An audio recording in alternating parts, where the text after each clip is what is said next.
All right, let's have a look at how we can use CabLab to create custom impulse response mixes that you can load into your AX8 or your AX8, or simply if you want to use it in your DAW for recording. All right, so at the moment I've got my AX8 connected and I've got CabLab loaded up. So the most important step before you get started with CabLab is make sure that the cab block is disabled in your AX8. That way, you can apply a cab block with CabLab. You don't want to like double up. It will sound really terrible and phasey. So this is what it sounds like at the moment. I've got a impulse from the York Audio bipolar cab pack. It's the Recto 4x12 57A.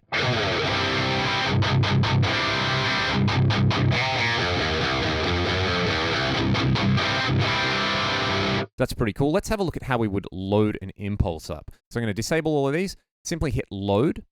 And this will take you to a folder. At the moment, I've got a bunch of IR files here from the bipolar cab pack, and we'll just go through and let's pick a couple of them out. Let's go pick a couple of different 57s, 121, a 421. Let's grab this Coles E906, SM7, 1, 2, 3, 4, 5, 6, 7. One more. Let's go with the, let's see, the Nuvo. That's a cool ribbon. Right, and we can load all of those. Now, if you hit solo mode, you can have a look at the waveform of all of the different impulses, which is pretty cool. You can see very clearly that different mics have a very different response. I should say different mic and different positioning. But solo mode's great. It lets you just basically go through and audition each impulse on its own. So what I like to do is audition them until I find an impulse that I like as my sort of core tone. Let's have a listen.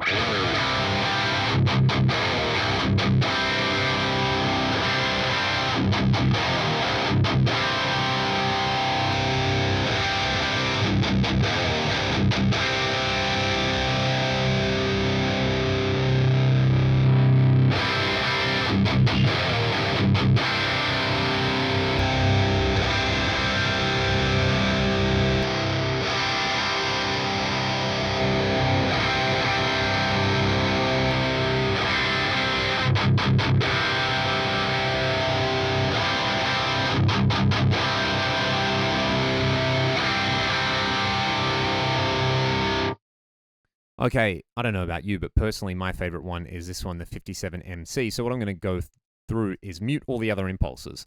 Now, a really good philosophy to use here is to try to mix a bright sounding impulse, like a 57 impulse, with either a ribbon or a condenser, something for basically a different character. So if you've got a really bright dynamic mic, something that's a darker ribbon will blend really well with it. A classic one to do is the Roya 121. So let's have a listen to the 57 on its own.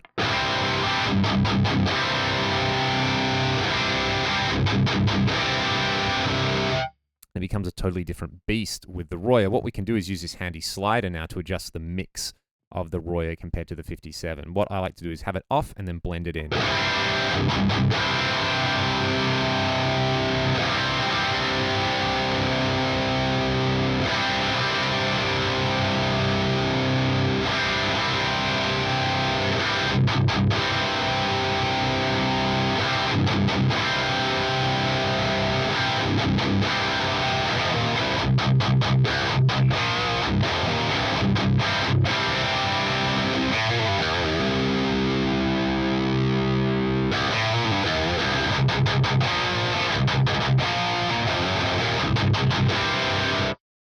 I think that sounds pretty cool. An alternative to that would be the Coles. Let's set the level at like -12 and just have a listen to how that sounds.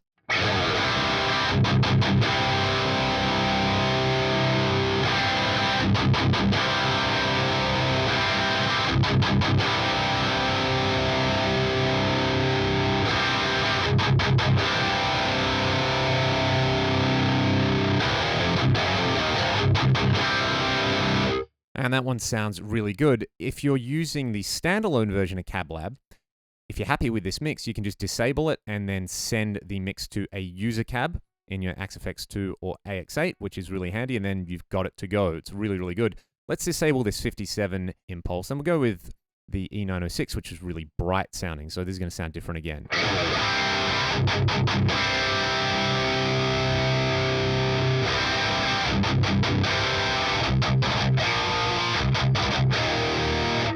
And for a different character, I might want to blend in some 421 as well. Let's turn that off.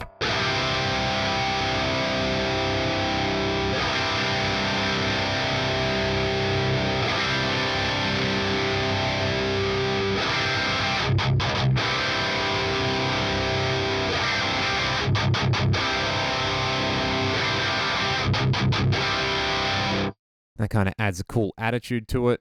We might not want to go with that one. Let's try the Nouveau and blend a bit of that in. This is another ribbon.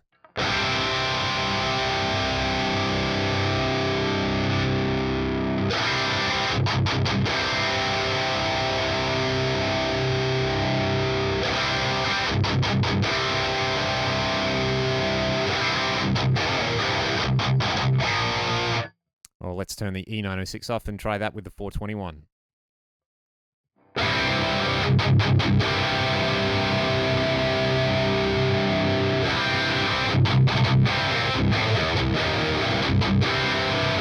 I'm not so into that. Let's try it with the 57C.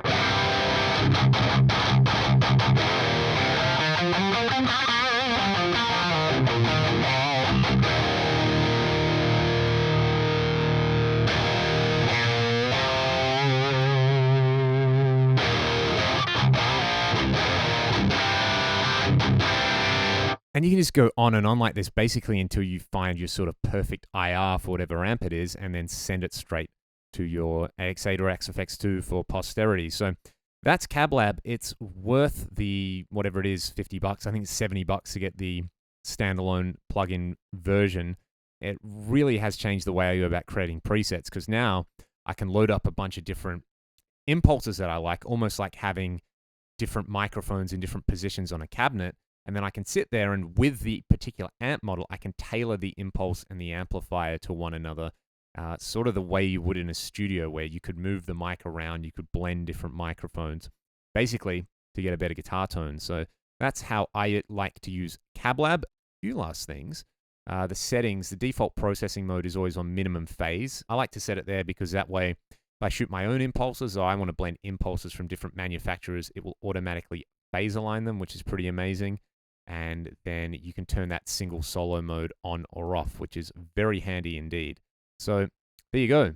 That's how you can use CabLab with your AX8. I mean, you don't even have to have an AX8. You can use the standalone or plugin version with your modeler or an amp and a load box, as long as you've got files either in WAV format or IR format. You can have a great time mixing impulses and crafting some very, very tasty guitar tones. If you guys enjoyed this, please hit subscribe.